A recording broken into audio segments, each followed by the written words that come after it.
It's another fourth Friday on a Saturday, February 26, 2022. Hi, Attasalina. Hello, Artist D. How are you? How's it How's it going? going? How's it going with all the things in the world?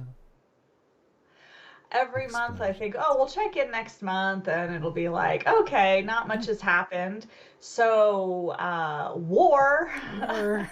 Yeah, Yes. right? We're like, oh, okay. Blowing up the other side of the world, as usual. Why not? Hmm. Yeah. But that's what Yeah. we deal with here on this planet. Yeah, I think everybody's like, again, COVID bingo card. Let's see Oh my what god, do the we bingo have card. here. I don't want to. Mine's done. There's I no am more so room tired left. of the bingo card. I was just saying that earlier on the podcast this morning. That's one of my pet peeves is this wasn't on my bingo card. Nothing is ever on your bingo card in this world anymore. No, we're never playing bingo ever again. The game's been ruined. We're all going to be like, we try to sit down and have a nice casual game, like when we get, when we have to go join the old folks home, we're all just going to Yes. be like, no bingo, Yeah, no no bingo, bingo. no, no, that's Of no bingo. PTSD with the bingo. Yeah.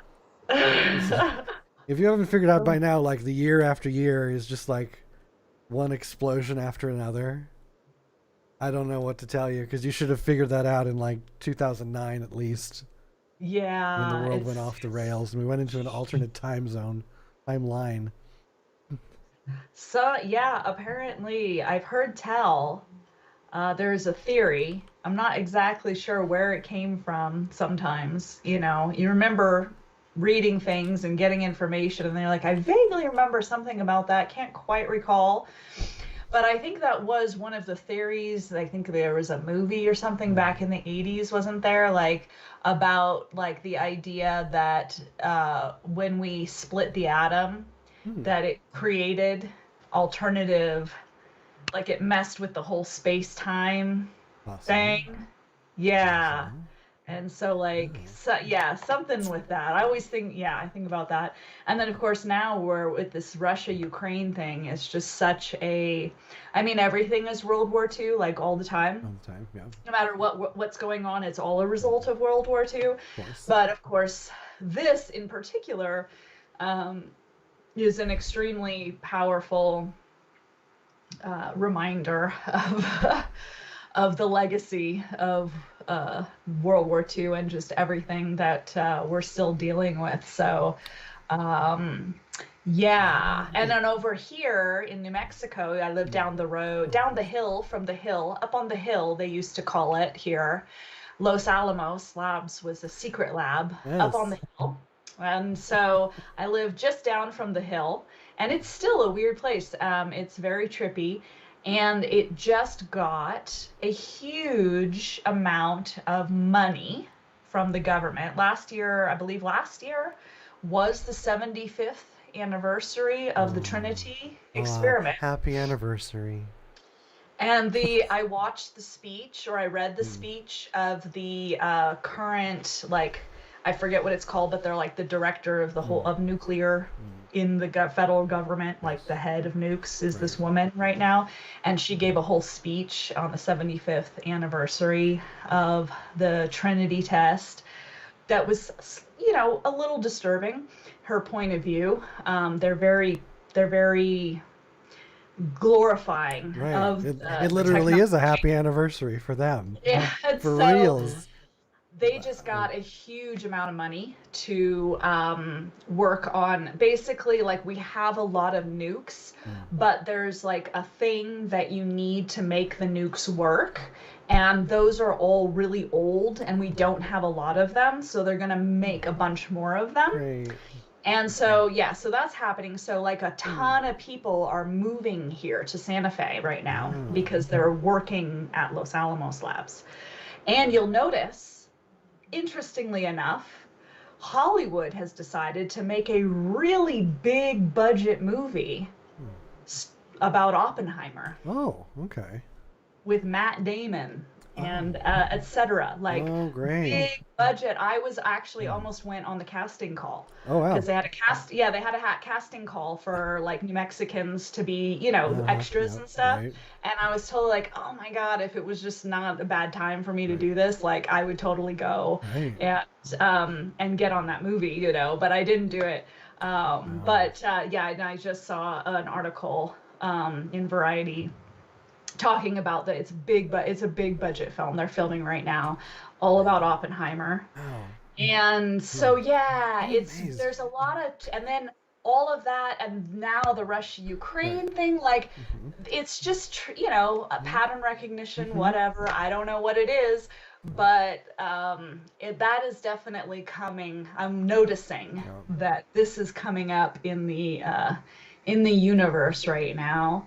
And it's very noticeable here. The bomb tests were all over. I mean, this New Mexico is like, ground zero for the bomb. That's where it all happened. So, absolutely. Yeah, anyway. It's so funny because all day I've been thinking, because we've promised today would be the fourth Friday that we're talking about Jack Parsons and a whole bunch of other stuff. And I kept thinking, how do I tie this into current events?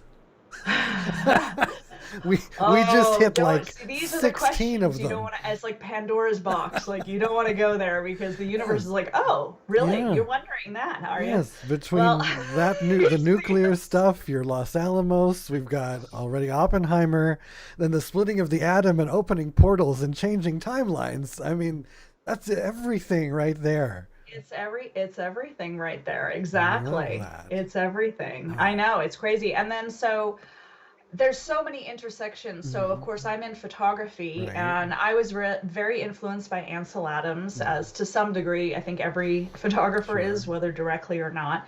And Ansel Adams' first portfolio that put him on the map was photographing the Taos Pueblo here back in the 20s. Knew Georgia O'Keeffe came out here a lot, and Stieglitz, who was one of the major original photographers. Well, so I'm sitting in on this photography Zoom meeting where these people are presenting on their book project. And they happened to mention this other book they were curating, which was on Ansel Adams' life, and curating the Ansel Adams catalog in a very different way than has ever been curated before. And happened to mention that, Ansel Adams did a lot of photography related to World War II. And he's well known for photographing the internment camps, the Japanese internment camps, and having that kind of get turned into propaganda, even though that was not the intention. But apparently, and this is interesting to me because my family all works in aerospace in Orange County. Okay, and started back in like the 60s, basically. My grandmother was one of the first female. She was like the first female manager in aerospace back in the 60s, all top secret. My uncles work in aerospace. It's all very weird. There's a weirdness. So I find out casually through this live stream Zoom thing that Ansel Adams was photographing also for aerospace in Orange County back in the wartime, and even used Stieglitz's son, who worked in aerospace, as a model for. So it was like all of a sudden, just with that one moment, you had photography, Santa Fe, New Mexico, and Los Alamos, Orange County, aerospace, like all of this tying together. And now, of course, Oppenheimer was from Berkeley before he came out here to start the Manhattan Project here. And of course, Jack Parsons, JPL, in Los Angeles. So it's like this whole California, New Mexico, art, aerospace, World War II. Marilyn Monroe even got her start. First was photographed, part of the war effort. I mean, you know what I mean? Yes. It's like this intersection of Hollywood and the war and the bomb. Yes. And California, how much of New that, Mexico, like what's the deal with how much that, of that fed off of each other, It's all, it always show that pattern is just so prevalent, so. Well, we should say that Jack Parsons, if you don't know who we're talking about, you need to start there. Rocket engineer, chemist, occultist, back in the 50s, 60s, basically back in the Well, 70s too. 30s, Yes, 40s, 40s. 30s, 40s. Didn't he die in I'm the sorry, I was looking at the 50s? wrong. Yes, I'm looking at his Yeah, death date was 50s. Yes, 30s, 40s, right, exactly. Um, and there's a great book called Sex and Rockets that I right. would recommend. It was very comprehensive, but like if you're the type that likes to go down rabbit holes through books, I mean, this took me. I think it's still taking me. It's been years that I've just gone from like one thing to another because you start with him, and then he gets into the occult with Crowley, Mm-hmm. and hilarious story in between of his many escapades with women, but he married Helen. Then he Right. cheated on her with her 17-year-old sister, I thought they Sarah. were, I thought they were twins. No, No, they they were weren't sisters. twins. Yeah, They were sisters, but they sisters. weren't twins. Yes, Okay, and okay, then all right. he kind of kicked Helen out, but then he brought his good friend L. Ron Hubbard in, Right. which is like, Well, wait, who? Yes, well, that so guy. right, Elron, and I'm not sure how Elron got into the OTO originally, but I know that him and Jack Parsons were all attending the Hollywood OTO, and like for example, John Carradine, I believe, was a Mm. member of the Hollywood. There's a lot of members of the OTO then, old Hollywood families. The Carradines, the one that I remember in particular, were all connected to that as well, which I think also contributes again with this Hollywood connection. Here you have the guy who founded, Jack Parsons founded Jet Propulsion Laboratories, that's JPL, Yeah. which was ultimately became part of NASA. So, right. Yes. So that's like that connection. And then you have him being involved with Aleister Crowley's order, that then had a lot of Hollywood people Yeah. affiliated. And so then you have then L. Ron Hubbard comes in. And so the whole L. Ron Hubbard being this kind of cheesy science fiction writer starts to make a little more sense within the context of the fact that he's both hanging out with these spiritualists, Okay. and these Hollywood folk, and the leading scientists, essentially the guy who invents the rocket, Mm. of this time frame. And all of a sudden you're like, oh, okay. And I believe L. Ron said once upon a time at a certain point, he was like, oh, I know how I'm going to get rich. I'm going to start a religion. Like, yeah, like, How about okay. that? He's seen the tableau. He's like, okay, we've got the arts, we've got the sciences, we've got the mysticism. Mhm. Like, what's the best bag, Yes. And What's the best bang for my buck look at all here? these people buying into this. Because what Yeah. Hollywood person doesn't like some good sex magic and a good Well, story? You know. and so, well, and then, I mean, then you've got these world wars, the escalation of technology. I mean, trying to imagine what it was like mentally. Right. It's one thing to look back, Mm. but to imagine actually being in that time frame and Yes. just being another ignorant human Yeah. with all of this going on, and then going through the war, and then the dropping of the bomb. I mean, I feel like we're still in a collective, like, I feel like people who are so obsessed with the end of the world Mm. are kind of like looking in the wrong direction. I feel like that already happened. I'm like, Mm. rear Okay. view mirror, people, There like we go. Armageddon. If that, I think we've already been there, and I Yeah. feel like there's this post-traumatic thing where people are kind of obsessed with that, and I are like I that. think mentally unhinged for the most part. I think we're all kind of like in the wake of this Isn't nutty that experience. yes? I like that. That's a great like. I can see that story. Like someone just kind of patting you on the shoulder and being like, "End of the world." No, that happened 50 years ago. That's so last week. Oh my God, what are you talking about? It ended a We're so, long time ago. we're meta Armageddon now, people. Yes. Yes, and those feeding things that feed on everything. Then L. Ron Hubbard goes off, and then Scientology, and it's like, how many things? This is like a moment in time that created everything we're living with and suffering through.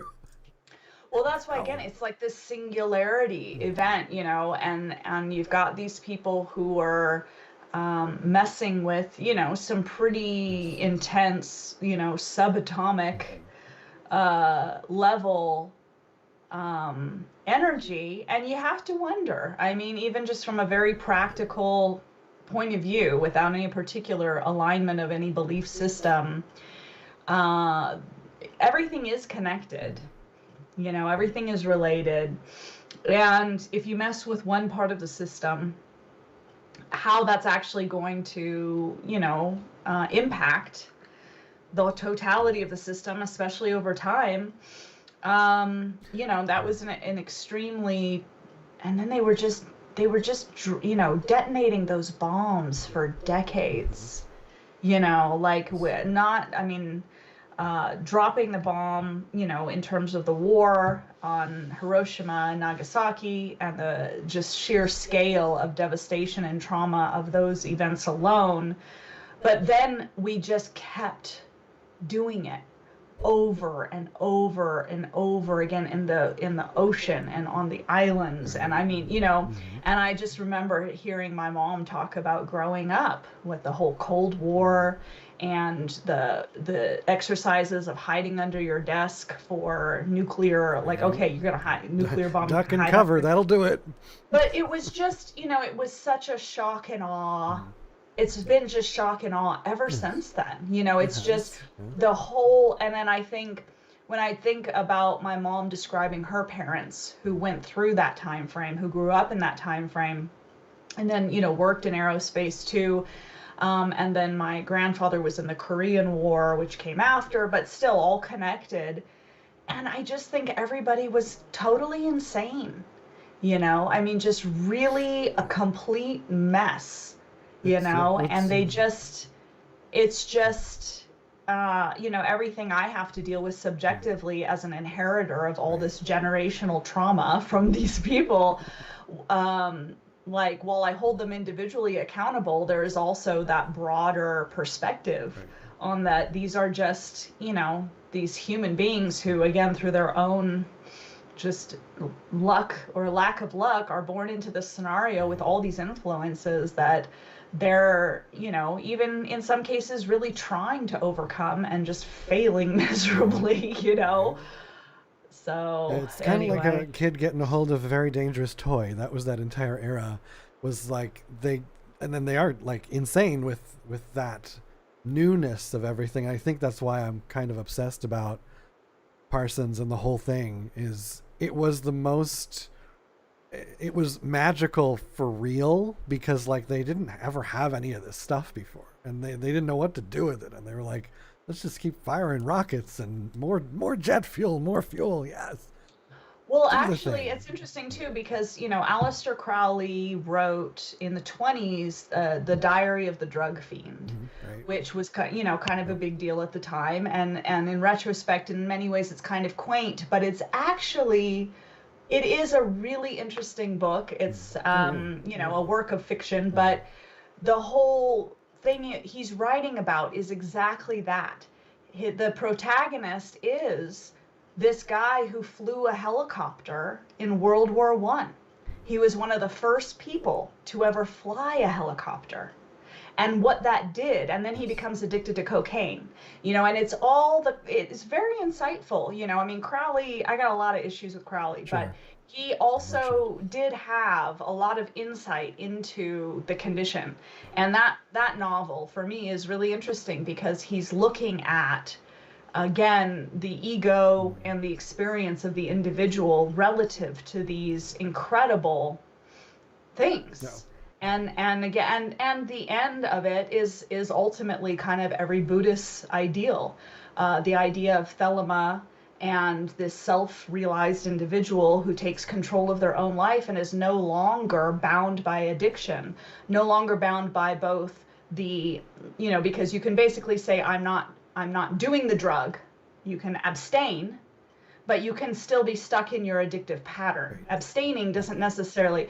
So Diary of a Drug Fiend is actually really all about this person driven by technology and all of this ego stuff and all of this trippy shit to then ultimately become this self-realized, self-actualized person who is no longer, you know, controlled by these external forces. And the whole vision is actually quite lovely. As we know, a lot of people have lovely visions and put them into practice in all kinds of like really messed up ways. So, but anyway. Yeah, he really got into the human condition. I mean, they all did, as far as, and they didn't have the internet. They didn't have all that insight that we have now, that help us kind of see through it or around it, or we're just kind of, we've grown from it. But to be in that history, that time frame, and be going through, because nobody else went through that ever before, and then to like let yourself loose like Parsons did with all of the Thelemite sex parties and opening portals and doing his because he was trying to open portals in the desert. That's why he was firing rockets in the air. Well, that's the thing, and we talked about this before with the whole like the Satanic Church is Right. Essentially an outgrowth. When you come up Right. in Christianity, I think it always has to be put in that context. Crowley was, father was a pastor who wrote his own Bibles. Okay, like you have to understand the context. All these people are coming up in this English conservative Christian patriarchal worldview, and they're challenging it. They're trying to break out of it, but they're so conditioned within it that all of their responses are relative to that conditioning. It's so hard to get out of it once, if you've actually been totally conditioned. And you were talking about your journey, which I think is very normal. If you're dealing with a Christian upbringing, then you have to challenge it. And Crowley also said he called himself satanic because that was the label. He was adopting, that was the way they viewed it, and to even examine that concept.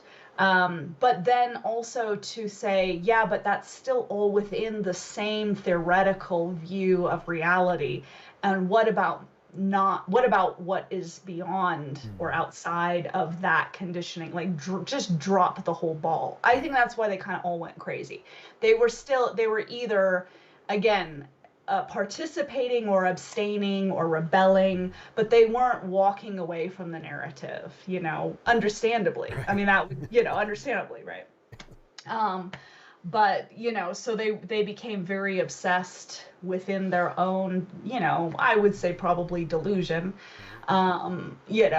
Yeah, everyone did kind of go towards that. I mean, the satanic was the label. Satanism was the label. Just like the other, I was trying to be really smart here, but I couldn't think of the people. There's the folks that kind of another branch of Satanism. They were kind of doing the Egyptian thing. There's another guy, I forgot what his name was, but it was basically the same at that time, kind of smushed in with the Satanism stuff and Thelema and all that. But they were actually, his visions were all right. based in Egypt. Yeah, that's where his visions were. And that might have actually been the first stepping stone between all that anyway. But yeah, some guy was on later 80s talk shows. He always was being interviewed, but they basically were following Egyptian religion or occult type of thought. But nobody really talked about that. It was just, oh, you're a more Satanists. Everybody's a Satanist if you're not a Christian.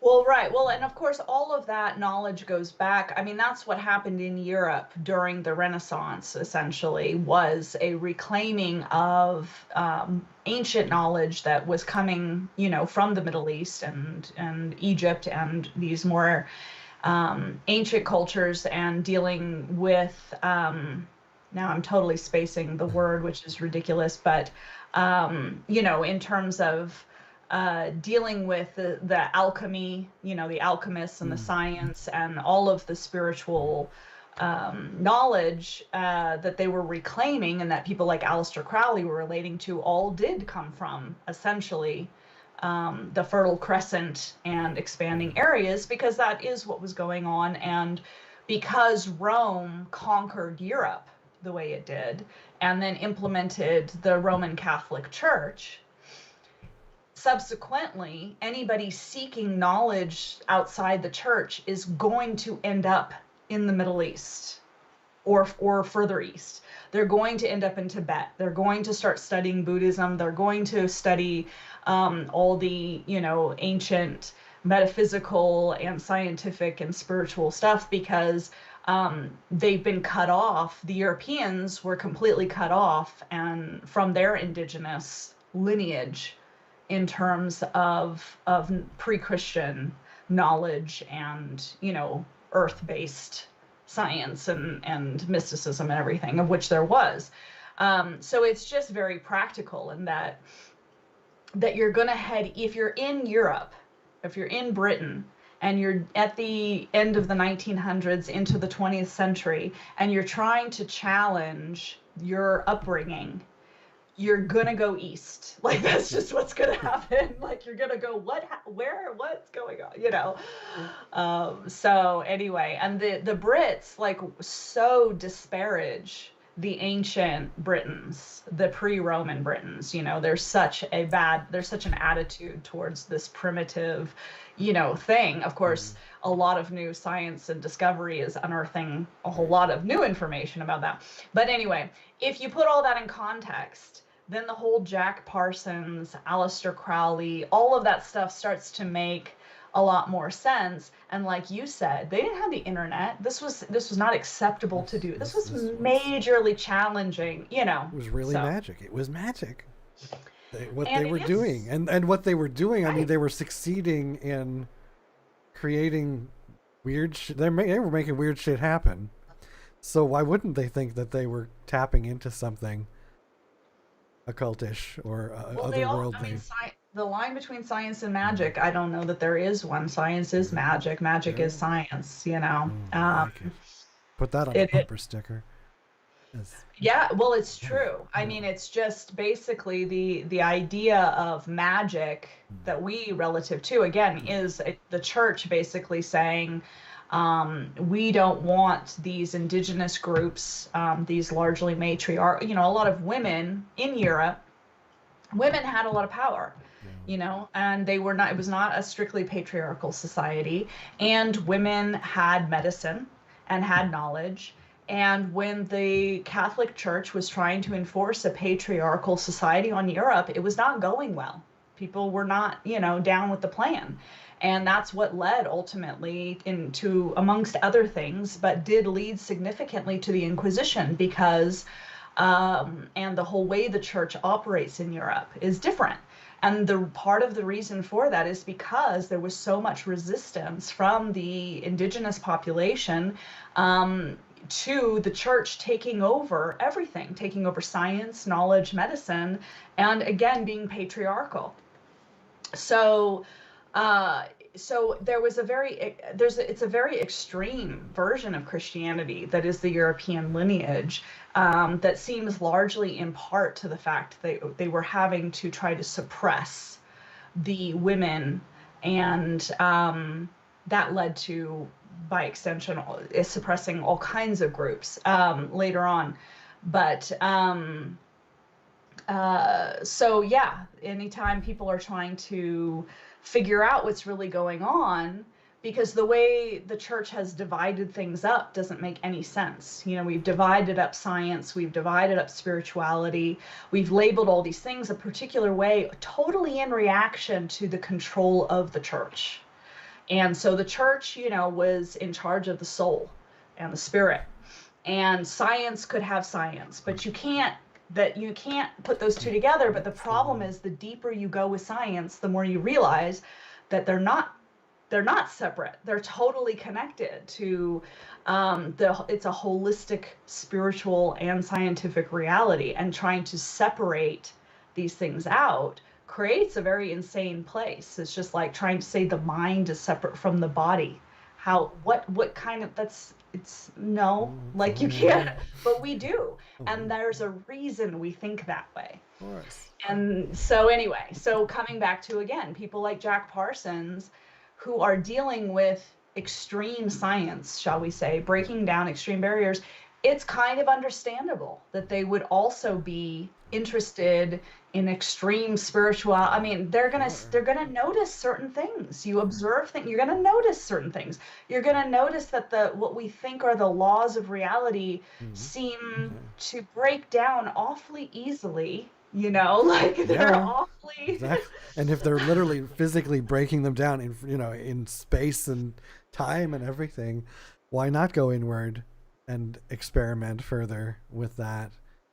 It's easy, and then you, in that time, of course, when we're so programmed into what we thought growing up, especially they who were trapped by their minister fathers and their, I think his family was, or Parsons' mother, father, they split up right near when he was born, but they were also very, of course, everybody was very overbearing and crazy.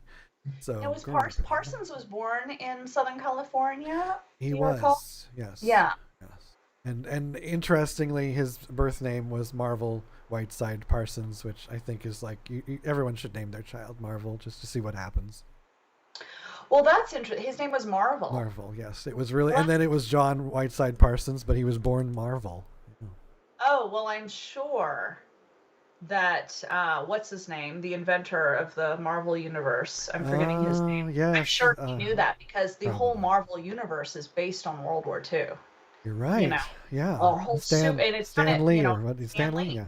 I'm sure he knew that. The whole Marvel pantheon is Oh all my about God. World War II. Oh my God, that's connected too. Of When you course, think it's about all it. connected. I know it's all connected, but when you just think about it, that's crazy. We're still living. It's like the remake of the movies over and over and over again. It's the same thing.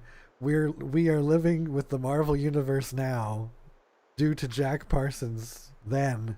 Absolutely. Everything Well, and else. why are we so obsessed with these I mean, the whole narrative, why are we so obsessed with this? What is the Infinity Gauntlet about? I mean, Yes. this is, and I grew up with people that were really into these comics well Sure. before the movies came out. Oh yeah. And these were people who were into, Hindu philosophy, who are reading all the Theosophical library, and then they're talking about, this is what I grew up in my young years, listening to these guys discuss and compare the Marvel universe with like Hindu mythology, and it is, I mean, this is what it is. It's all very archetypal.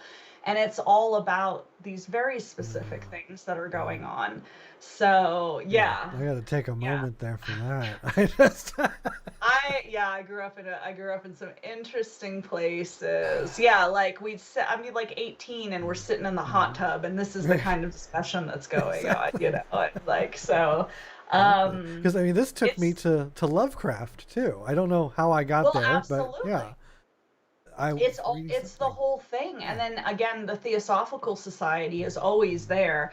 Aleister Crowly founded the Golden Order he was in the Golden Dawn, He was in the Golden whatever, Dawn, and then founded the OTO. Yeah. He was, exploring that the Theosophical Society was the one to beat. They were the big deal back then.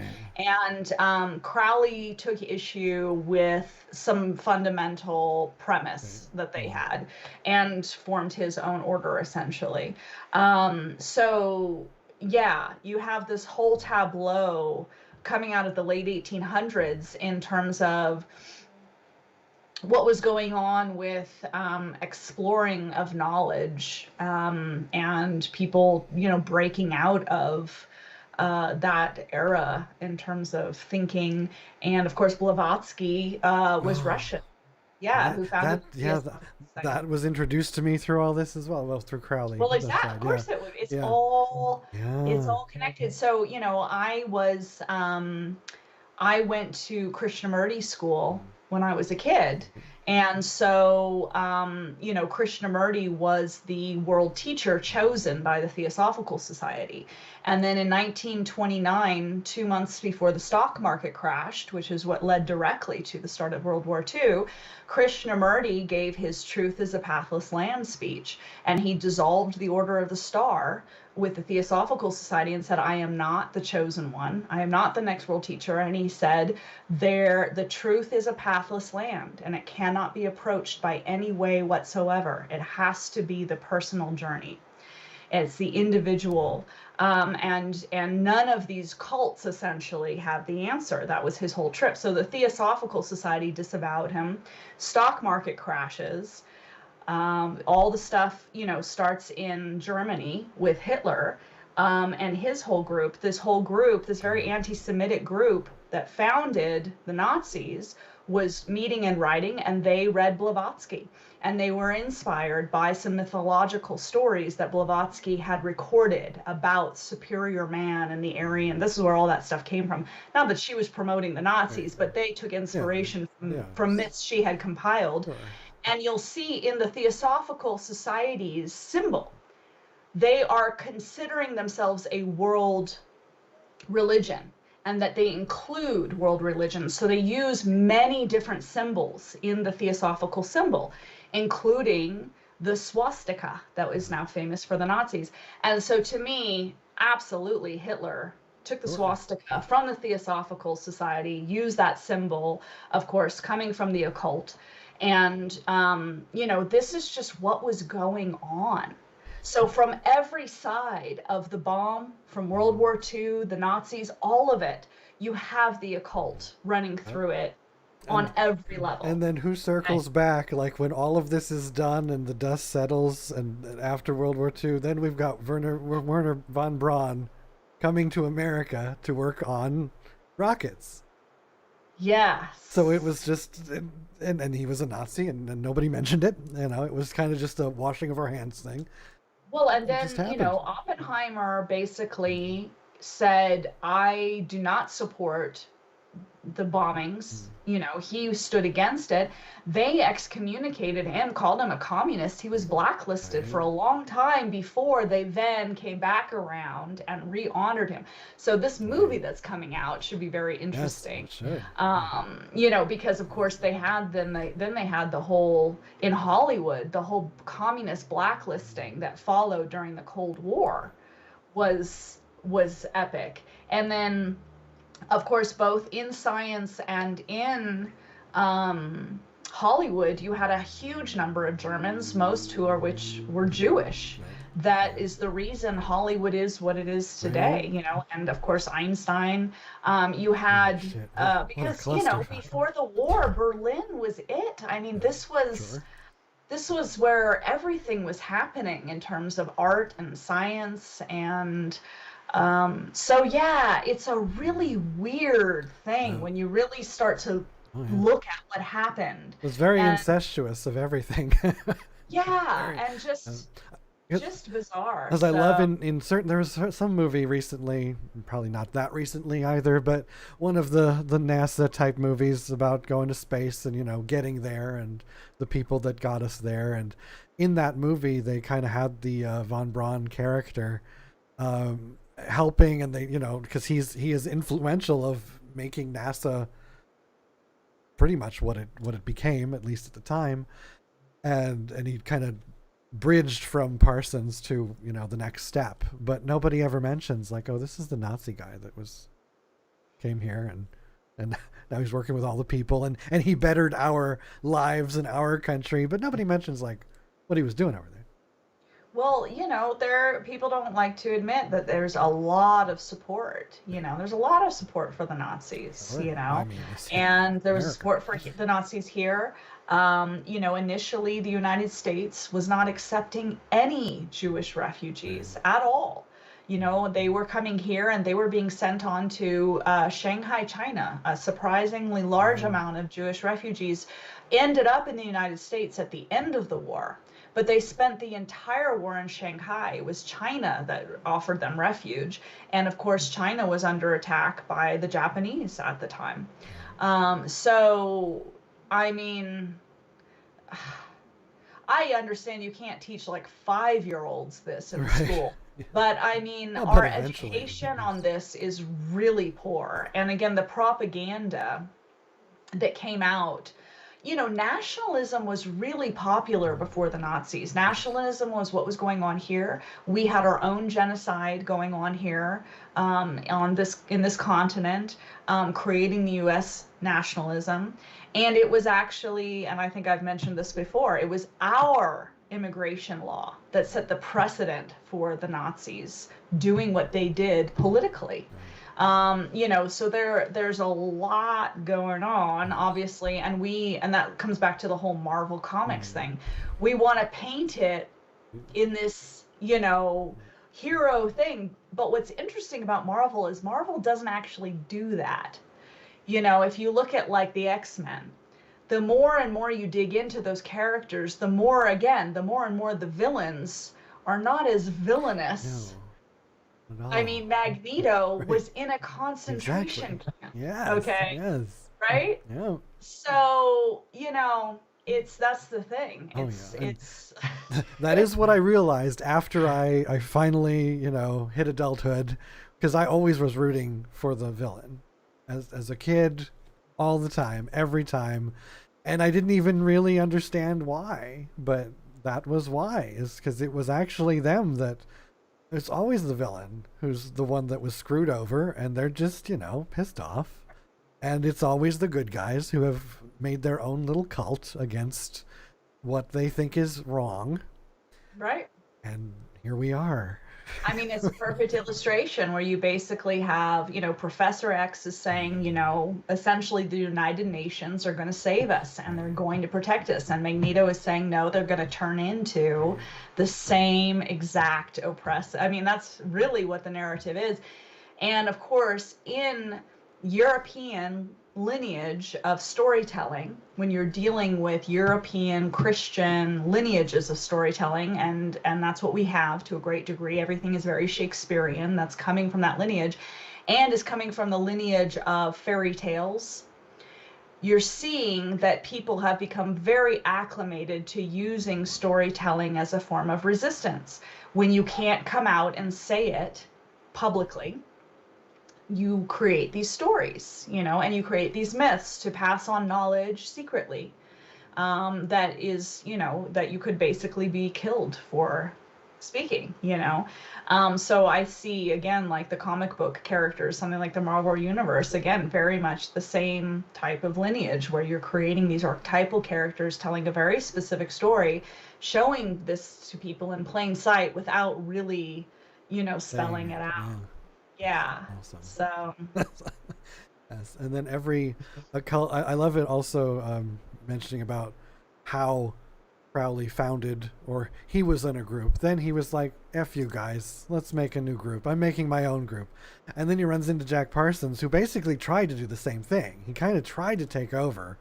There's a lot of story about him, he desperately wanted to get in. He wanted to lead the group in California. Well, I think Crowley came out and saw what Parsons and Hubbard were up to, and it was like, no, exactly. I think you guys are bye-bye. Like he kind of said, no, we're not doing this, right? Yeah. Exactly. And then when he did so kind he had some sense, apparently. Exactly. He's like, this is not the crazy that I had created to begin with.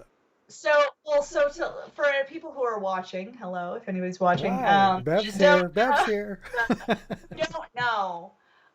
So just the nuts and bolts, so Parsons was out in Pasadena, right, working on the rocket, right, leading up to, I believe, this was during World War II, I believe, right? These were the years prior to while the bomb was also being developed by Oppenheimer. Parsons, about the same time, was in Pasadena working on his rocket. Right. He was in and out. They were kicking him out of schools, and he was being a dropout and doing his own thing. So yes, that was all that same time, because he could have aligned with that path much quicker and easier, but they didn't really let him in. They never let him in, which made him do all the things he did. I see.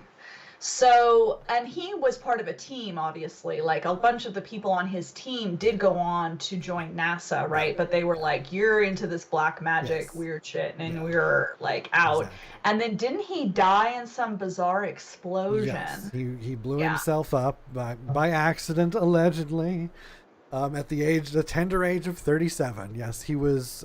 It was kind of like beyond all this stuff. It was, the dust had settled in his life, and he was just doing his occult thing with his new gal, Margerie Cameraon, which I have more to say about. But right, we do have to talk about Margerie. Yes, exactly.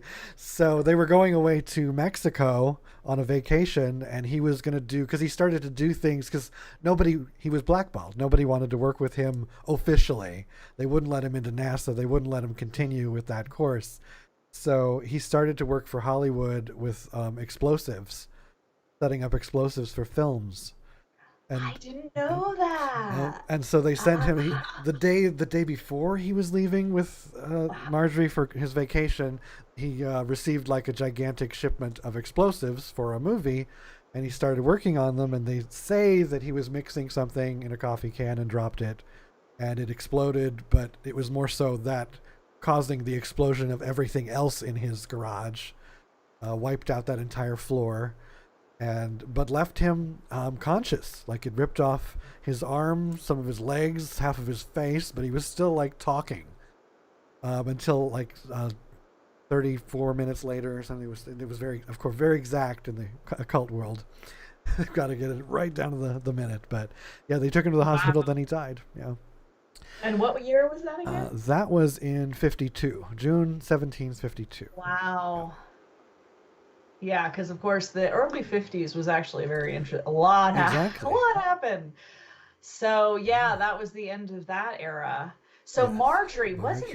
had a whole Hollywood thing, She did, right? because she was the gal that Jack Parsons thought he conjured.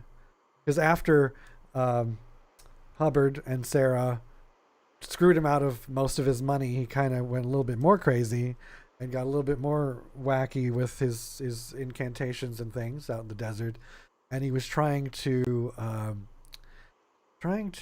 bring forth some sort of god or goddess to the earth. And Well, that's the Babylon the Rising. Babylon one, yeah. Yes. And then he came home, and there was Margerie Cameraon waiting for him, and he just took that as the sign.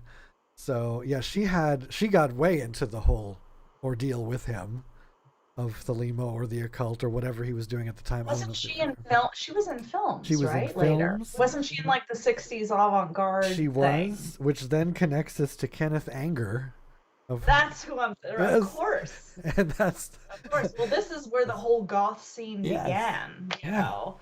and through that, I mean, that's just even more amazing reading for our dear listeners. Just to learn what she did with him and just with her own career artistically, because she was very avant-garde with all the just weird stuff, which is wonderful. But then runs into him and their friends, and I mean everything that he's done, and he's still alive. Kenneth Anger is? He is, pretty sure. Really? Oh, I thought Yeah. he was dead for some reason. I Huh. think he's still, I mean, barely, but last I checked. Far out. That's interesting. Yeah, he's 95. Okay. Wow. Wow. That's, born in 1927, and someone like that's still alive. I love it. But Like to me, this should be like a class. yes. You know, Yes. this right entire here. thing, yeah. And I mean, you could frame it essentially as the history of goth music. I mean, because, Daniel Ash and Bauhaus, by extension, was very into all the Kenneth Anger stuff, which explains a lot. So, it's really interesting, again, the merging of art and all of this technology, and then of course all of this occult thing. And I feel like, for me, I've never really belonged to any of these scenes, but I've been in them, of course, coming up in Los Angeles and then living in Ojai, and I've just coincided personally with all these people who are connected to the story, which is the reason I've interacted with it, because me trying to figure out who these people are and why all this stuff exists, like the Theosophical Society and the Krishnamurti School. I got engaged at Crotona. That's the Theosophical Society in Ojai. Okay. That's, that was, I'm physically connected to these people and to these events. And of course, my godmother was German, raised in Nazi Germany, went through the war, came to California, ended up at the center of the whole consciousness movement, doing LSD with, good old what's his name, and That's right. I hate that. My brain is like, There's just too many names floating around right now. all of this stuff. And so, and then my family came up in aerospace, and I'm just like, why is everything so weird? And how is this all connected? You are woven in. You really are. Yeah. Mm. So and then I meet Daniel Ash living in California. We do music together. So like, I've just had these weird personal experiences that have connected this whole map of this history. And then gone and researched stuff because I'm trying to figure out who these people are and where they came from. And, so yeah, it's been very trippy. And then I'll tell you, I always had this weird feeling about Pasadena. Mm. And I photographed there a number of times and went through there a number of times. And there were certain places I remember photographing at this one space, and it was an old house in Pasadena. And I just got the weirdest vibe, right? And then later, years later, I start reading about Jack Parsons and all the shit that went down in Pasadena. I was like, oh, well, that's wild, because I just always had the sense that there was something went down in Pasadena. Oh, yes. I don't know. A Like, lot went down in Pasadena. Yes. A lot went down in Pasadena, and it's so weird because Pasadena is like such this like funny place. It's the Rose Bowl is there. I used to get up at 5 in the morning and get drugged to the Rose Bowl in Pasadena. And I like, there's not like, it's a weird place in terms of its relationship with California. And when I started reading about Jack Parsons and Aleister Crowly doing this stuff in Pasadena, I don't know, it just cracked me up to no end. I was just like, oh, of course. Because you'd think Pasadena is just like the most benign place. It's like all of these. Yeah, you wouldn't think anything's happening. You know what I mean? It's like totally all these like nice houses and this middle class thing and all these old houses and so anyway. Yes, and it was very, as I understand it, at least from the way history kind of depicts it, it was that normalcy. Totally. And then there was the Parsons house kind of thing. It's like, don't talk about what's going on over there at all. There's a great, I think it's an Amazon series, maybe only 2 seasons and it might be called Sex and Rockets also. It was maybe 3 or 4 years ago that they put that out. It was all Jack Parsons' life, and it was 2 seasons. I kind of lost interest after a while, but it was very well done as far as following the story. I heard about it. I didn't watch it, but yeah, I heard about that. I thought that was really interesting. Yeah. I mean, he's just so attractive. He was a beautiful man. Like, oh, really? Parsons was so like, he was that quintessential kind of. Of course he was. Well, that's why he got involved in everything he did. Yeah, he's that nefarious looking scientist, attractive dude, Hollywood dude. That's what I think he must have inspired so much that we don't even realize in terms of, artistic. I think he was many people's muse, Yeah. Yeah. Well, just look at the muses that it all created from all of these people that we're still living with today. If you ever wonder where we came from or what we're dealing with today, just look up all this stuff. It's really interesting too because I've just, aerospace is so gnarly. Like, aerospace is crazy, and like, there's all being from California is interesting because you have the rest of the country has a lot of opinions about California, and there's all kinds of cliches, and it's just like, you guys have no fucking idea what you're talking about. California is the 5th largest economy in the world. It's basically its own country. It's an enormous state physically. It takes days to drive through it. It has a massive number of people, okay? Huge, millions, tens of millions of people, okay? It's enormous. And while we are touted as being liberal simply because our federal representatives have been consistently Democrat for a while, if you look at the state itself, absolutely not. Where do you think Ronald fucking Reagan came from? Okay, Los Angeles has historically had very conservative leadership. On the ground in California, we are not the liberal state everybody makes us out to. We are by comparison, because the rest of the country is fucking nuts. Sorry, guys, but holy shit. Do you know why we're all holed up in that place? Because we would be killed elsewhere, okay?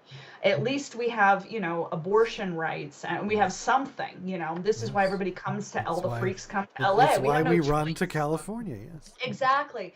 But to say California is a liberal state, is highly inaccurate. Highly Yes. inaccurate. And just go to Northern California, you get very uncomfortable.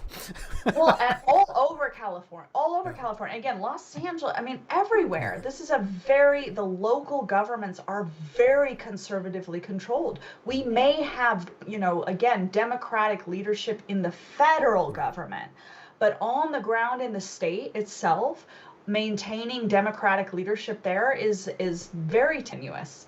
And a huge amount of the state is controlled by very Republican interests and has been for a long time. So they want to blame everything on the Democrats in the state when a lot of what it was done in the state was all under Republican control because they have this idea that it's all liberal. And then they have this whole liberal Hollywood thing. Do you know how many conservatives are running Hollywood? Give me a break. And they just, it's all these conservatives who don't want to admit that they just like fuck a lot of people. You know what I mean? So, they're liberal because they're fucking conservative. Those are the ones who are out there fucking everybody, okay? And so, anyway, so then brings me to the point. The military industrial complex. Do you know how many fucking military bases there are in California? Everywhere. They're everywhere. Absolutely. And aerospace. The bomb was built and developed in New Mexico, but that came out of Berkeley. That's where these guys came out of, was Berkeley. Everything. Orange County is aerospace. There are military bases in basically every city of California. It is a huge, the backbone of what's going on there. And then you've got like 5 people in Hollywood, like making some art, largely influenced by the military industrial complex. And everybody, suddenly we're all fucking liberal. And it's just like, this country hasn't even seen liberal. It is so, its head is shoved so far up its ass. I mean, like, look at what they did. Look at what Hollywood did to every single person that the machine just chewed it up. You come in, Rock Hudson, all the others. You're not gay. Here's your wife. We're gonna give you a life, and that's what you got to do. God. What was that TV show that came out a couple years ago that was based with Rock Hudson? It was a whole reimagining of Hollywood. I loved that. Yes. I was like crying, just like, oh Same. my God. Yes, like, it was everything that should have happened. Oh yeah, that was like so right on. It was ridiculous. So yeah, the whole thing is so entangled, and then this whole false narrative, and then you see all of this insane anti-vax crazy shit coming out of the whole new age LA Hollywood scene. That's been going on my whole life. It's been apparent that very conservative people and fucking Nazis have been very embedded in that scene my whole life. That's part of what sent me on this search. When I was going to Oak Grove, when I was a kid, before I had any documentation, I'm dealing with my own observation and instinct here. I'm like, these people are fucking Nazis. So I go and research, and then I'm like, these people are Nazis. I'm not wrong here. It's so connected, that there are, and has been for a long time, everybody thinks the whole new age alternative thing is like so liberal. It's not. A lot of these people are fucking fascists. They're straight up fascists. It's, and again, you see that with the whole issue with the punk scene too, having to deal with all the Nazi punks. These alternative scenes have had have had that issue for a very long time. And then you think about the clear cut that we imagine exists with fascism all came after the fact. None of this was clear until they fucking opened up Auschwitz and went, holy shit. Then the whole narrative changed. So. And that's why we can't teach this in schools, because everyone's brain would explode with the connections and all put those dots together, and everyone would leave school like, wow, you guys are fucked. No, I agree, but also actually, I think, just like teaching the history of slavery accurately, the history of the American genocide accurately, I think it's extremely liberating for people. And I think that's why they don't, at the end of the day, that's really what the deal is. Because the fact is, it's extremely liberating because none of this shit makes any sense. And kids know it. They know, instinctually when something just isn't true, even if you can't prove it, until it's been totally beaten out of you by the banality of reality. And when you go, oh no, this is actually very explainable. This is observable phenomenon. This is like, we can understand to a very great degree, with a lot of limitations, but to a great degree, we can totally know what the hell is going on here. And by knowing what's going on, not do it anymore. But no, we've got Elon Musk taking us to Mars instead. Exactly. Because that's obviously totally important. Makes perfect sense. Yes. Totally important. Absolutely. Yes. Problem. Teach these people, they wouldn't want to do it anymore. And then what would Elon Musk do? But I am curious because honestly, I never really understood what the point of Babylon Rising was. Like, I know they were trying to raise something, and I think that they were operating under the idea that the atomic bomb had created a rip in space-time that allowed them, that's why they were doing these ceremonies, is because of the relationship with the atomic bomb, the idea that had created a certain energy. Right? Yes. And so, like, what was the point exactly? Like, what were they trying to theoretically do? Do we know? I don't think we know. Anybody? No? Yeah, anybody? Anyone chat? No? Yeah. Because I'm trying to search that. The Babylon working. Yes, Parsons conducted the Babylon working series of rituals intended to invoke the Thelemic goddess Babylon on Earth. And that was what they kept trying to do, not why they kept trying to do it. Did you ever watch, a couple years on Netflix, they had a television series that was the first series starring a Native American woman, and it took place in Arizona, and it also was co-produced and co-starring Uma Thurman. Oh. And it only made it through one season. Unfortunately, it didn't continue, but was very interesting about this show. It was in Arizona, and it basically, in my opinion, was the Babylon working. That there was this New Age cult of white rich people in kind of northern Arizona who had this alternative New Age school, and they were doing these weird rituals. And then the Native American star lived kind of south of there in kind of the native area, and ended up getting essentially like the incarnation. It was like the incarnation of the devil or of the, she goddess or whatever kind of thing. And this group of New Agers that was like Uma Thurman's family, these white New Agers, were performing all these rituals to bring essentially this kind of, Kali type, but I think they really did describe it much more like the, what's the Satan-y chick, Jezebel kind of thing, right? Jezebel. Yeah, it was like that kind of incarnation. And it ends up, the last episode, and they didn't finish this, which was such a bummer. So the Native American character, the daughter, the white daughter, was supposed to incarnate, but she ended up dying or killing herself or whatever, and it ended up transferring to this other character, and she ended up kind of incarnating the whole thing. And it turns out like all the local police and all the New Age, everybody's in this cult, like waiting for this woman to incarnate, right?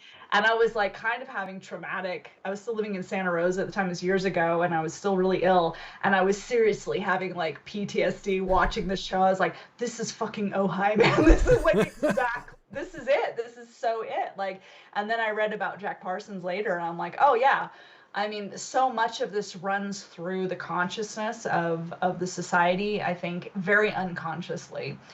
But a lot of what people are doing is very connected to this. And to see like Uma Thurman, deep Hollywood person, produce this thing taking place obviously in a Sedona-like thing with the whole native, I was like, oh, dang. Absolutely. This is totally what's going on. Yes, So, yeah. great quote here from someone who's just discussing the Babylon working, and how Parsons and Hubbard work together. I guess Parsons was supposed to evoke this spiritual thing, and Hubbard is scanning the astral plane. He's a very good scanner. But the quote says, Parsons jerked off in the name of spiritual advancement, while Hubbard scanned the astral plane for signs and visions. That was the basic working together of them. Doesn't really say the purpose other than it was a daring attempt to shatter the boundaries of space and time. And he just assumed that Margerie Cameraon was the result of what he was trying to do. So maybe he just kind of dropped it from there, thinking that she would bring, I guess there was something about a magical child that would be, born of immaculate conception of that woman. And I'm not sure what the point is. Much like all of this, if you read more and more into it, it's like, I'm not really sure where you're going with this, but okay. Delusion is a hell of a drug. I mean, I think that's the tricky part is once you start, like, the universe is constructed of patterns, obviously, yes. And things are very connected, and there's all kinds of weird shit going on. But it is extremely easy, for the individual to start projecting all kinds of nonsense onto this scenario and getting very carried away, for any number of reasons and justifying. And especially when, again, you've basically been raised in a culture based on that, where you've had these lineages of religious doctrines basically saying, I can tell you what God said, I mean, this is just so fundamental to the consciousness. It kind of illustrates how Parsons was sort of just, to me, like madly seeking, and he just kept picking it like a kid with the toys. Pick up one thing, didn't work, throw it down, pick up another thing, because he just started with one thing, went to the OTO, this isn't working, fuck you guys, I'll move on to the next thing, I'll create my own thing, I'll summon a Babylon goddess, and then okay, that didn't work, moving on to the next thing, then he blows himself up. So it was just, and so young. I mean, yes, people were like in their 20s and 30s. Yeah. You know what I mean? They're not old people. They have yeah. And I think also one of the things on the subject of cults that people really overlook is how influential, we are subjectively to any environment, no matter how smart we are. We think we're so impervious, but we are such conditioned beings. A friend of mine told me the story about this friend of hers who was, a very educated, very intelligent woman, lots of degrees. In part of her doctorate studies, she embedded herself in one of these Christian cults that was kind of like I don't know that it was Pentecostal, but it was like along those lines, like very, very out there, super intense religious.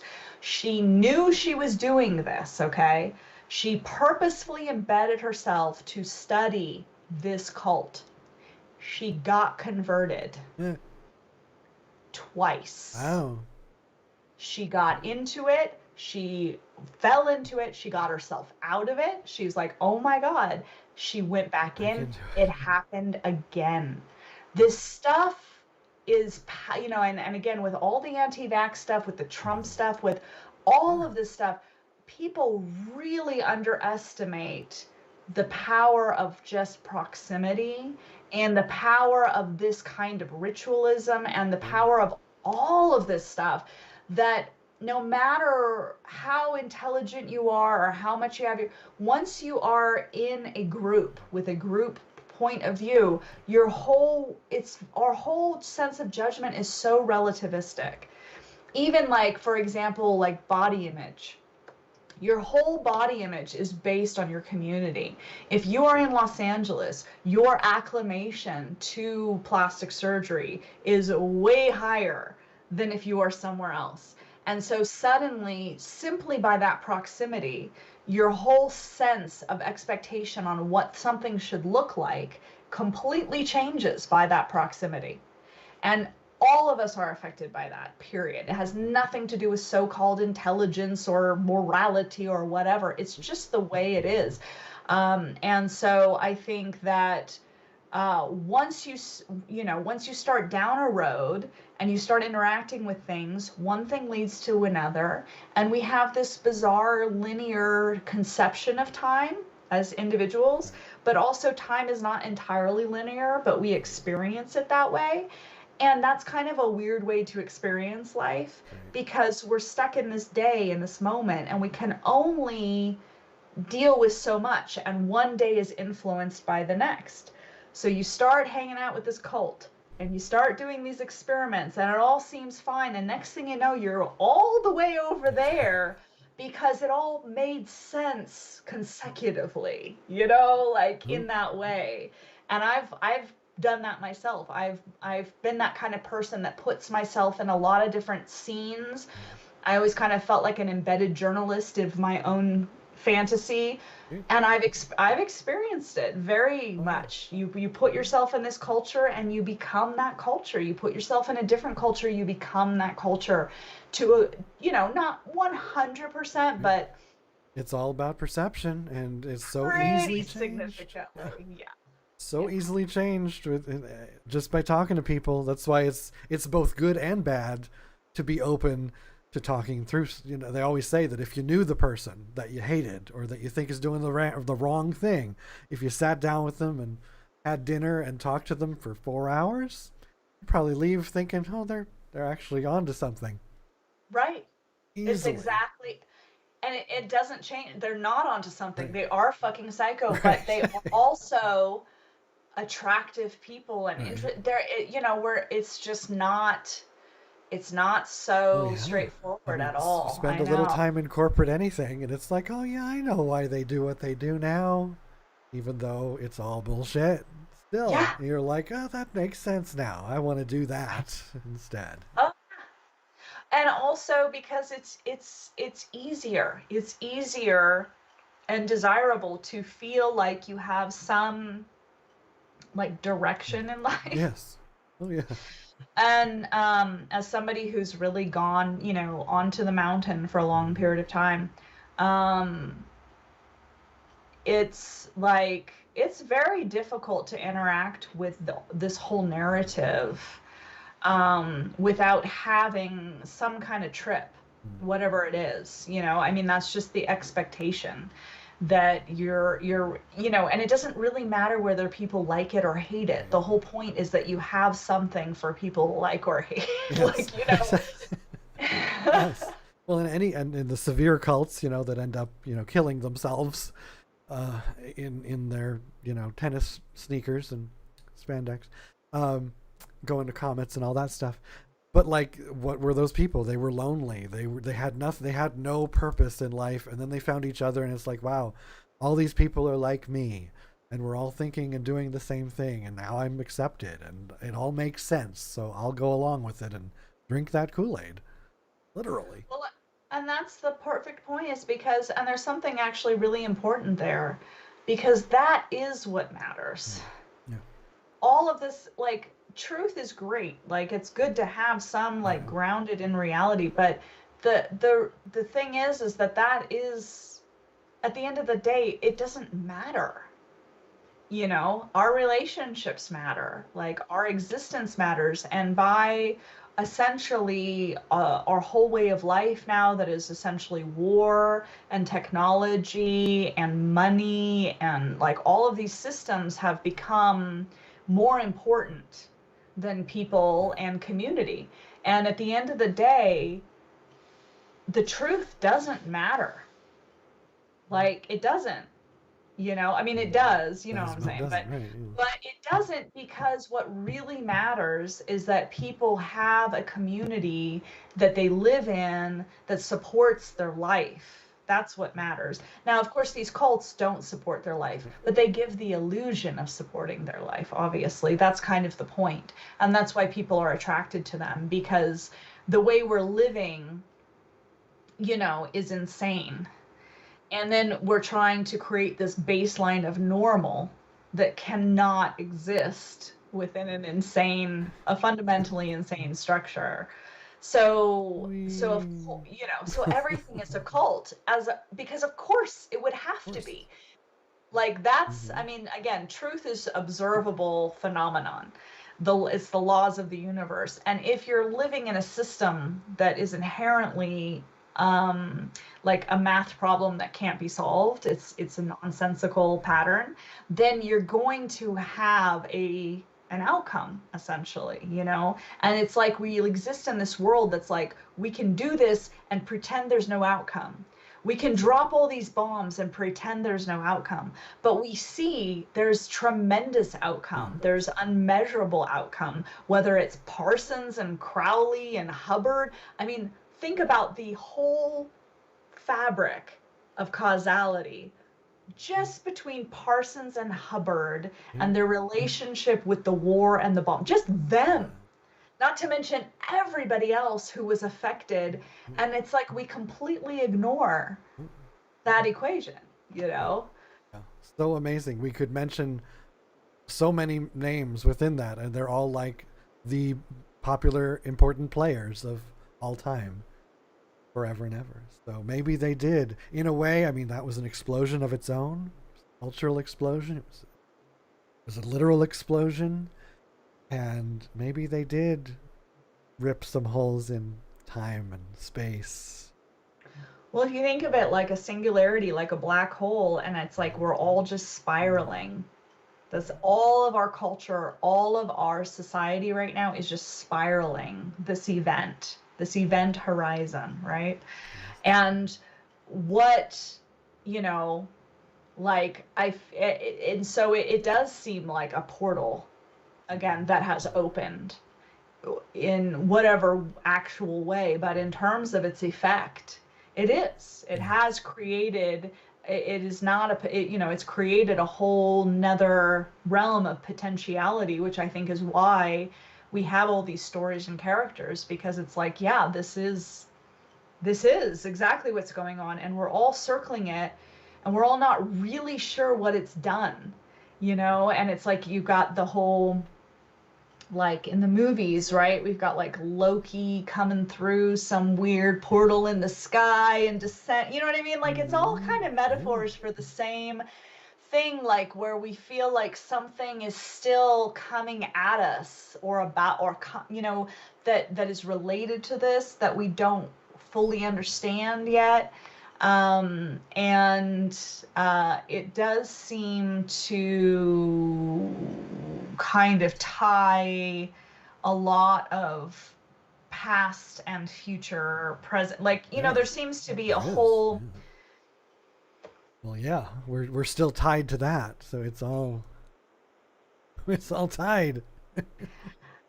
So, and I think then there are people who are kind of like very obsessed, like with it. Like, I guess the Loki character would kind of illustrate the people that want to feed on that energy and keep it going and keep that portal open and continuing to wreak havoc, versus the idea of like, maybe we could just close that, let's like close that chapter and like see if we can kind of like let it all shake out and maybe go on to something else. But like the whole Mars thing just seems to be, again, it's just the same mentality over and over again. There's no commitment to actually changing the fundamental view of the universe. So it's just continuing the same pattern of, you know. No one ever stops and is like, you know, what are we doing? Because nobody knows what we're doing. But that is kind of this show, especially for the past year, asking, what are we doing? What's going on? What are we doing? What are we doing?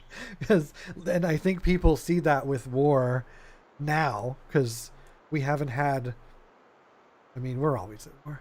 It's always war. It's always there. But so for some reason, this is like a war for people that they just paid attention to as a singular issue, an event right now. And they're so disturbed that this exists. Well, because of the World War II and the Cold War and the whole history of what's gone on, it's very, very specific for a lot of people. Just yeah. To look at it through the eyes of like, I never understood, when I was that innocent-minded individual, you look at war and you're like, well, why would anyone want to do that? Even when you look at the Civil War, or especially old wars, I love that reality of like, yes, we're putting the same, they're both humans, but we're going to put them in different clothes on both sides of the field, and we're going to give them sticks and knives, and then they're going to run at each other and see what happens next, and whoever's left, that's how we're going to settle this. It's that logic has never, just does not settle with me, and I think that's where people are now a little bit more, is like, wow, this is really stupid. And if we could just get more of that, that would be great. To be like, this is really stupid. What are we doing? Yeah. Well, and that's the thing. What are we? I mean, again, we're ultimately dealing with resources and the manipulation. I mean, it's all the manipulation of material, which kind of goes back to the alchemists and even this whole lineage that led to Parsons, and science and everything, this whole ability to manipulate things and kind of the effects of those manipulations, and without really appreciating whether they have any true value to the whole, again, just kind of, and it even goes back to Mary Shelley's Frankenstein, originally titled The New Prometheus. Again, we're dealing with these mad scientists, for the whole mad scientist thing. Narrative is for a reason, because, again, a lot of it developed in Europe, again, because they were being persecuted. Any kind of science was being totally persecuted by the church. Any challenging of the idea that the church was, saying that the earth is the center of the universe and the Christian is the center of the universe and all of this, any science to the contrary, people were being put to death. And so a lot of all these scientists were also Christians and dealing with that history, and many of which were trying to prove the existence of God. That was Newton. A lot of what we consider these very scientific science are all very influenced by the relationship with the Christian worldview and trying to prove this worldview that frankly cannot be proven because it's wrong. I'm sorry. I'm not saying that there isn't anything in the whole theology or mythology that doesn't have relevance relative to the truth of its condition, but the worldview purported by the church during the Enlightenment, which is where all of this Western narrative science is coming from, and even Russian, for example, all of it's been very influenced, is simply inaccurate. And that's why and that's literally right now, to a great degree, why we are at war. Now and forever, forever previously as well.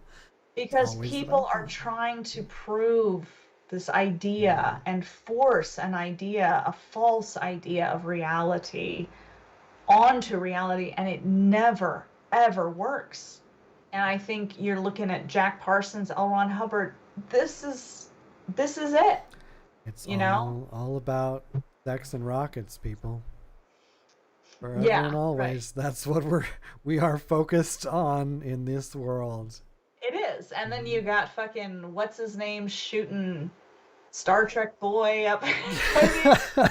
Right? Jeff Bezos in the giant penis rocket, yes. William Shatner, and of course, yes. Star Trek, like the ultimate, colonizer myth of somehow, fixing this, that the whole thing and all of that L. Ron Hubbard shit, all of that is this myth that the colonial state can redeem itself through technological advancement. This is what everybody's been raised. These boys have been raised on this mythology. They don't even know it. It's so ingrained. And I'm looking at it and I'm going, math doesn't work, people.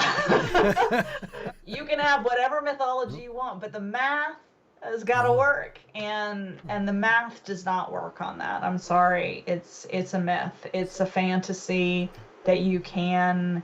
The whole idea of how this whole Christian colonial fucking nightmare is going to redeem itself is fundamentally flawed. This is where we've got Jack Parsons and all these fucking crazy dudes, you know, Babylon working. This is why it gets so insane, because there's like there's nowhere else to go unless you drop the whole fucking thing, trying to reconcile. They're digging in the wrong direction. You know? They're digging for something.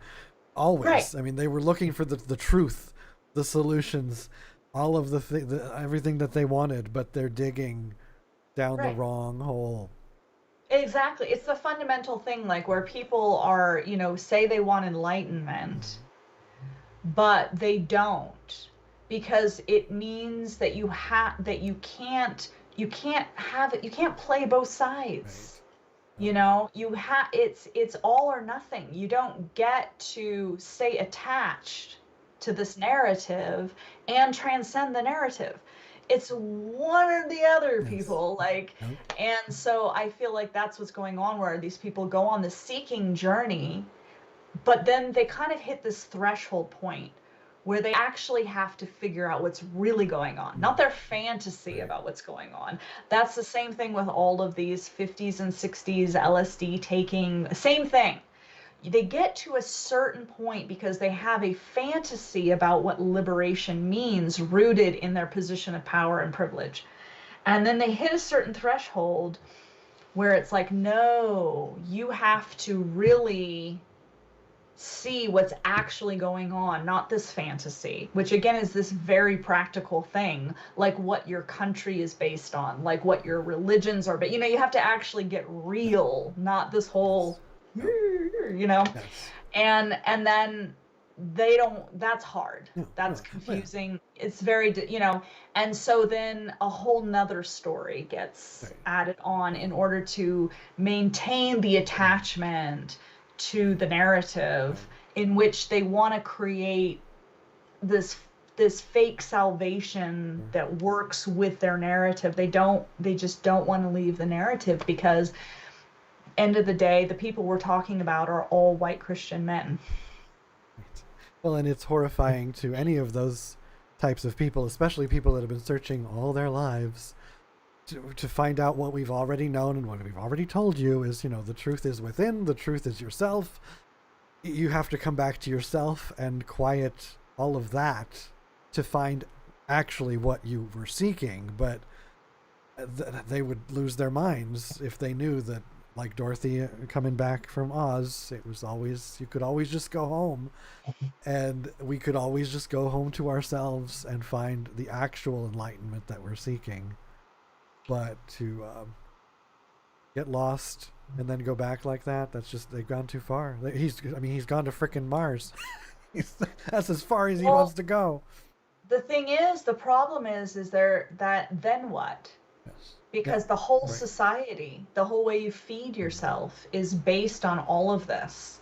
So it's like, so that's why everybody's like, okay, I'm going to find enlightenment. Now I have to form a cult, you know, so I can pay my rent, you know, like, it's so relative to the condition, the idea, and I think that hits very deeply, the idea that your possessions and your wealth and your status and all your intelligence and all of it is totally conditional and is totally propped up essentially by a very unfair system, and that no, you are not special.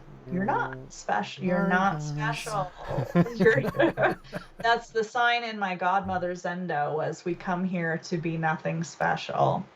And it's hard because our egos have all been so poorly developed by the system of shame and threats of going to hell, and we're all so totally dysfunctional that it's really difficult to come to that place, because I think, in fact, because of the way the West has been conditioned and shamed, in spite of us needing to come to the place where we realize we're not special, to some degree, we actually do have to actualize our true individualism, because we have this false individualism. Right. And so it's like we have to actually matter. We have to actually acknowledge that our real self matters first, because it's been so debased, Absolutely. before we can let that go. You care. I was just heard something this week about this, that it's actually not bad to be, kind of selfish in that way, because when you're truly selfish in a caring way, you care more about others. You care. Right, that's not selfish. No, it's not. What they're mislabeling things to sabotage. Exactly. Well, we'll be talking a lot more about all this, I'm sure, as we are entering our second season of Fourth Fridays. Woohoo! We've turned 2. We've turned 2. And we'll be back in March. Can't wait to see what happens. Can't wait to see what happens next. Well, if we're not in a bunker, then I think yes. Hopefully we will not be broadcasting from the bunker next month. So stay safe, everyone, and thank you for coming along with us for this ride of sex and rockets. Sex and rockets. See you next month. Well, we've got our title. Yes, we do. Bye.